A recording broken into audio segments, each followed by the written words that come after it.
うちの飼い主さんってさ、猫の毛がつかないように気を使っているんだよね。だからさ、猫の毛がついていいのはさ、部屋で着るんだけど、猫の毛がつきたくないやつは外で着る用として使っているんだよね。だから部屋着は猫の毛だらけだけど、外用は猫の毛があんまりついてないんだよ。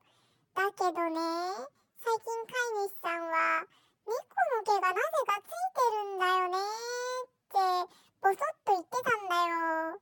それはね、僕がこうやって上に乗っかっているからなんだ。飼い主さんがいない間にこっそり乗っかっているんだよ。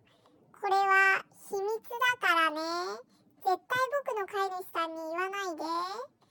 高校の席気持ちいいんだよ。ふっかふかでさ。